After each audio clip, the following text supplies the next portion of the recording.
आज हम बात करने वाले हैं विद्युत विभव पर आधारित एक महत्वपूर्ण न्यूमेरिकल के बारे में। तो चलिए स्टार्ट करते हैं। देखिए क्वेश्चन आपका चांदी जिसका परमाणु क्रमांक 47 होता है के नाभिक की त्रिज्या 3.4 इंटू 10⁻14 मीटर है। नाभिक के पृष्ठ पर विभव की गणना कीजिए। तो देखिए सबसे पहले हम क्वेश्चन को समझना स्टार्ट करते हैं। चांदी जिसका परमाणु क्रमांक 47 है, अर्थात इसने हमें किसका मान दे दिया है, Z का मान दे दिया है। Z क्या होता है आपका, Z होता है आपका परमाणु क्रमांक। तो Z का मान दे दिया 47 के नाभिक की त्रिज्या 3.4 इंटू 10⁻14 मीटर है, और जो इसने हमें त्रिज्या दिया है वो कितना दिया आपकी 3.4 इंटू 10⁻14 मीटर दिया हुआ है। अब हमें ज्ञात क्या करना है, विभव की गणना करनी है, अर्थात मुझे विभव का मान ज्ञात करना है। अब देखिए इस क्वेश्चन को हम एक चित्र के माध्यम से समझने का प्रयास करेंगे। हाँ देखिए चांदी के नाभिक की त्रिज्या, तो मैं मान लेता हूं ये आपकी चांदी है, ये आपकी कोई चांदी है, और ये जो आपकी चांदी है इस चांदी का जो नाभिक है वो कुछ इस प्रकार से है। इस चांदी का जो नाभिक है वो कुछ इस प्रकार से है। अब देखिए चांदी के नाभिक की जो त्रिज्या है, ये जो आपकी त्रिज्या है, चांदी का जो नाभिक है उसकी जो त्रिज्या है वो कितनी आपकी स्मॉल आर है। स्मॉल आर मतलब 3.4 इंटू 10⁻14 मीटर है। अब क्या करना है हमें, इस नाभिक के पृष्ठ पर, मतलब कि ये जो आपका पृष्ठ दिख रहा है ना, ये जो आपका पृष्ठ है, इस पृष्ठ पर मुझे क्या ज्ञात करना है, विद्युत विभव की गणना करनी है। किसकी गणना करनी है, विद्युत विभव की गणना करनी है। अब देखिए ये जो आपका नाभिक है आपका नाभिक, तो इस नाभिक के कारण इसके पृष्ठ पर विद्युत विभव की हमें गणना करनी है। तो उसके लिए क्या हमने फॉर्मूला पढ़े, बिल्कुल पढ़े। वो कितना होता है आपका KQ/R होता है।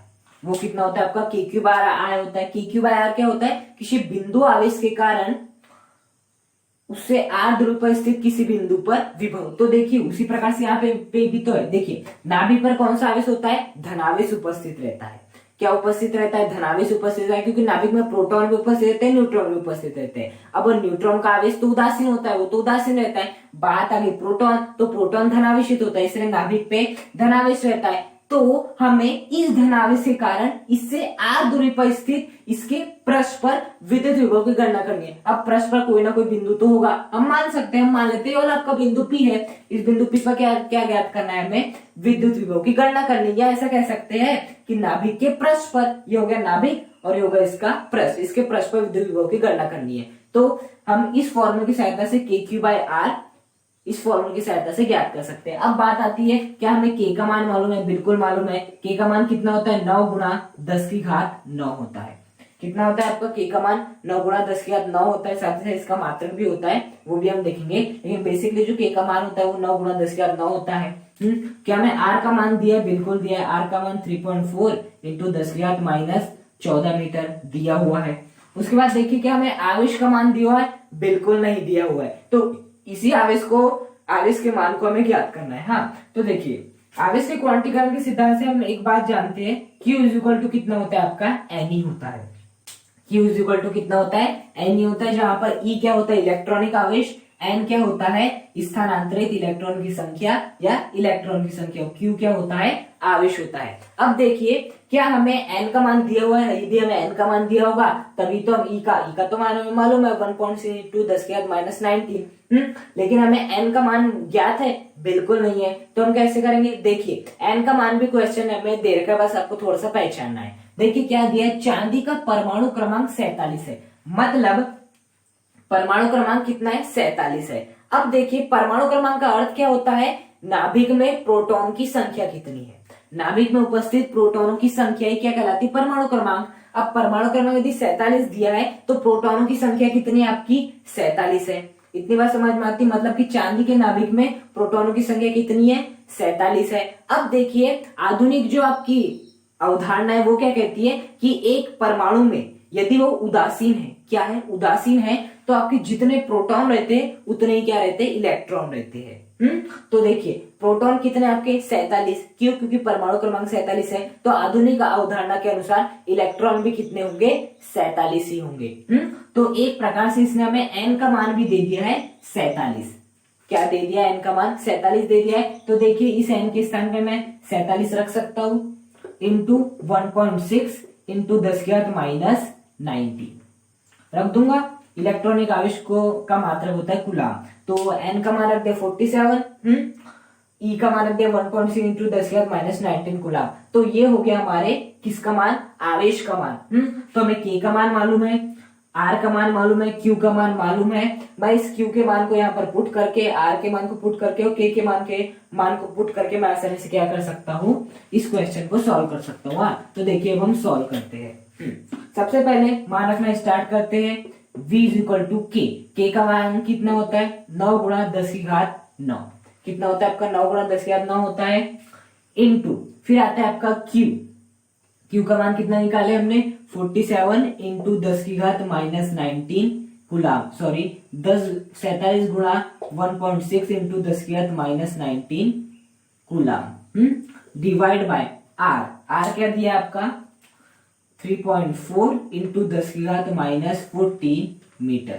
इतना दिया हुआ है, हमें सब कुछ दिया हुआ है। अब देखिए हम जो आपका 9 गुणा 10 की घात 9 है, ये तो केवल क्या है, मान है, हमें इसका मात्रक भी लिखना होगा। जो कि देखिए के का मान क्या होता है आपका, के का मान होता है 9 गुणा 10 की घात 9। केवल ये मान नहीं होता, यहाँ पर मात्रक भी होता है, तो उस मात्रक को भी यहाँ पर हम मेंशन करेंगे। के का मात्रक होता है न्यूटन मीटर स्क्वायर प्रति कूलाम स्क्वायर। ओके, तो मैं यहाँ पर लिख सकता हूं ऐसे, क्या होता है, न्यूटन मीटर स्क्वायर प्रति कूलाम स्क्वायर। इसका भी मात्रक आ गया 47, ये तो आपका परमाणु क्रमांक था। इलेक्ट्रॉनिक आवेश, इसका भी मात्रक आ गया, और आपकी दूरी का भी मात्रक आ गया है। बस इसे हमें सॉल्व करना है और हमारा आंसर आसानी से आ जाएगा। देखिए किस प्रकार से सॉल्व कर सकते हैं हम। सबसे पहले v इज इक्वल टू 9। देखिए आधा समान है, ये भी 10 है, ये भी 10 है। आधा समान है तो जो घाते होगी वो क्या हो जाएगी, जुड़ जाएगी। तो 9 गुणा, पहले मैं क्या करता हूं, ये जो 10 वाले पद है इन्हें मैं अलग लिखता हूं, और जो संख्या वाले पद है उन्हें मैं अलग कर लेता हूं। तो 9 गुणा 47 गुणा 1.6, क्या हो गया 1.6। उसके बाद 10 की घात माइनस 19 इंटू 10 की घात 9, क्या हो जाएगा 10 की घात माइनस 19 इंटू 10 की घात 9 हो जाएगा। अब देखिए इनका जो मात्रक है मैं वो अलग से लिख लेता हूं। तो न्यूटन मीटर स्क्वायर प्रति कूलाम स्क्वायर। उसके बाद ये क्या है दिया हुआ है आपका, केवल कूलाम दिया हुआ है। केवल क्या दिया है, कूलाम दिया हुआ है। उसके बाद नीचे क्या आपका 3.4 इंटू 10 की घात माइनस 14 मीटर है, इतना। अब देखिए हम क्या करते हैं, v is equal to 9 into 47 into, देखिए अब हम क्या कर देते हैं, इस दशमलव को हटा लेते हैं। तो इस दशमलव को हम जैसे ही हटाएंगे तो नीचे क्या आ जाएगा आपका 1 आ जाएगा। दशमलव के कितने अंक है, एक ही अंक है, तो यहाँ पर कितना आ जाएंगे, 1 शून्य आ जाएंगे। इनटू देखिए आधा समान है तो घाते क्या हो जाएगी, जुड़ जाएगी। तो 10 माइनस 19, आधा समान है, आधा एक बार लिखे और घातों को जोड़ देंगे, माइनस 19 और प्लस 9 हो जाएगा। और ये जो मात्रक है न्यूटन मीटर स्क्वायर। अब देखिए ये क्या है आपका कूलाम -2 और ये क्या है कूलाम है। देखिए आधार समान है, कूलाम कूलाम, तो घाते क्या हो जाएगी, जुड़ जाएगी, -2 + 1। इसके ऊपर कुछ नहीं, मतलब क्या है +1 है। ओके, नीचे आपका 10 चल ही रहा है, क्योंकि हमने दशमलव हटा है उसका, इनटू 3.4 ऐसा। जैसे मैं दशमलव को हटाऊंगा तो ऊपर क्या आ जाएगा आपका 1 आ जाएगा।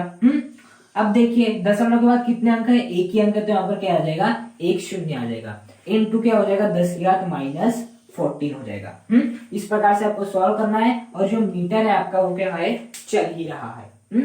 बस इसे आपको सॉल्व करते आना चाहिए और आप आसानी से कर सकते हो क्वेश्चन।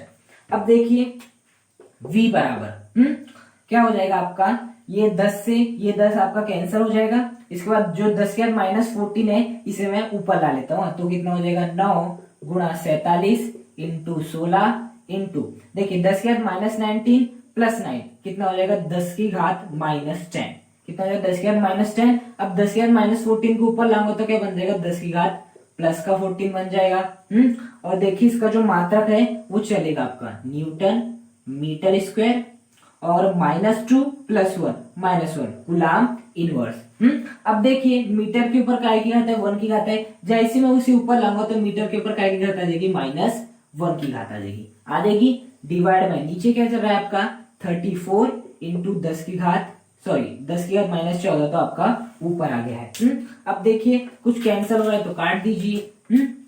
अब देखिए v is equal to 9 into 47 into 16 into देखिए आधार समान है तो घाते क्या हो जाएगी, जुड़ जाएगी, तो -10 प्लस 14 न्यूटन कूलाम इनवर्स। अब देखिए आधार समान है तो आधार को एक बार लिखो और घातों को जोड़ दो, 2 प्लस -1 करेंगे ऐसे। आधार समान थे तो घाते क्या कर दिए हमने, जोड़ दिए, तो 2 प्लस -1 डिवाइड बाय कितना हो जाएगा 34। क्या अब ये कैंसिल हो रहा है, बिल्कुल हो रहा है, 2 से काट सकते हैं, 2 8 16 और ये कितना हो जाएगा 17 दूनी 34। तो देखिए v बराबर 9 इंटू 8 कितना हो जाएगा आपका 72 इंटू 47 इंटू देखिए 10 की घात -10 प्लस 14 कितना हो जाएगा 10 की घात 4 -10 प्लस 14 कितना हो जाता है आपका 4 हो जाता है। और यहाँ पे क्या चलेगा, Newton coulomb inverse 2 plus minus कितना हो जाता है आपका 2 प्लस माइनस -1। तो 2 - 1 डिवाइड बाय नीचे क्या बच जाएगा आपका 17 बच जाएगा, नीचे क्या बच जाएगा 17 बच जाएगा। अब इसे हम आगे भी सॉल्व कर सकते हैं। कई बच्चों के मन में डाउट रहता है कि हम इस न्यूमेरिकल क्वेश्चन को किस प्रकार से सॉल्व करें। यदि आप बाकी YouTube चैनल्स में देखेंगे तो बस क्या करते हैं, आपको बस कॉन्सेप्ट बता देंगे और ये सॉल्यूशन किस प्रकार से करना है वो अधूरा छोड़ देते हैं और सीधा आंसर लिख देते हैं। तो मेरा ये प्रयास है कि मैं कॉन्सेप्ट तो बता हुई, साथ ही साथ इन क्वेश्चन को हम किस प्रकार से सॉल्व करते हैं स्टेप बाय स्टेप, ताकि आप सभी अच्छे से सीख सके। तो वही मैं आपको करके दिखा रहा हूँ। अब देखिए क्या 17 से ये कैंसिल हो सकता है, अभी तो बिल्कुल नहीं हो सकता। तो क्या करते हैं, 72 का इंटू 47 से करते हैं। तो देखिए v बराबर 72 इंटू 47 क्या होता है आपका 3384 होता है, इंटू ये क्या आपका 10 की घात 4 न्यूटन कूलाम इनवर्स। देखिए m मीटर है, 2 - 1 कितना हो जाता है 1 हो जाता है, डिवाइड बाय क्या हो जाएगा आपका 17 हो जाएगा।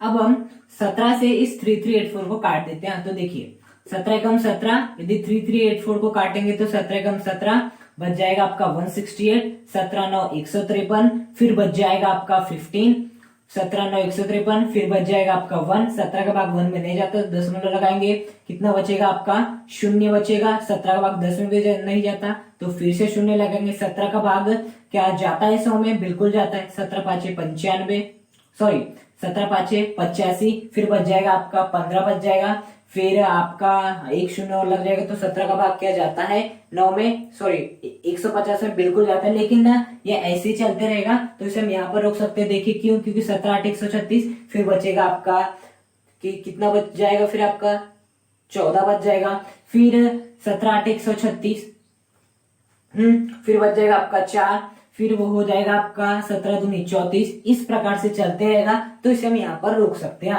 तो बेसिकली जो आपका v का मान आ जाएगा वो कितना आ जाएगा 199.05882 इंटू 10 की घात 4 न्यूटन कूलाम इनवर्स मीटर।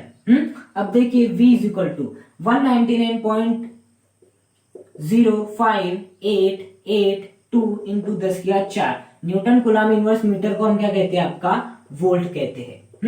अब बात आती है मैंने कैसे पहचाना कि न्यूटन कूलाम इनवर्स मीटर को वोल्ट कहते हैं। ऑब्वियस बात है, क्योंकि विभव का जो मात्रक होता है बेसिकली क्या होता है आपका वोल्ट होता है, इसलिए मैंने साधारणतः इसे मैंने वोल्ट के रूप में लिख दिया। तो आज के वीडियो में हमने एक न्यूमेरिकल क्वेश्चन को देखा। इस न्यूमेरिकल क्वेश्चन में बहुत अधिक कॉन्सेप्ट था। पहला कॉन्सेप्ट ये था कि आपको परमाणु क्रमांक की सहायता से ये पहचाना था कि ये n का मान दिया हुआ है, मैंने आपको बताया किस कॉन्सेप्ट को अप्लाई करना है। उसके बाद आपको r का मान दिया था, साथ ही साथ यहाँ पर विभव का कौन सा फॉर्मूला अप्लाई किया जाए, बहुत सारे क्वेश्चन होते हैं वो किया, और किस प्रकार से आप न्यूमेरिकल क्वेश्चन को सॉल्व कर सकते हैं स्टेप बाय स्टेप आपको समझाया। यदि आपको वीडियो पसंद आया तो वीडियो को लाइक करें, चैनल को सब्सक्राइब करें और कमेंट करके मुझे बताइए कि आपको वीडियो कैसा लगा। Thank you.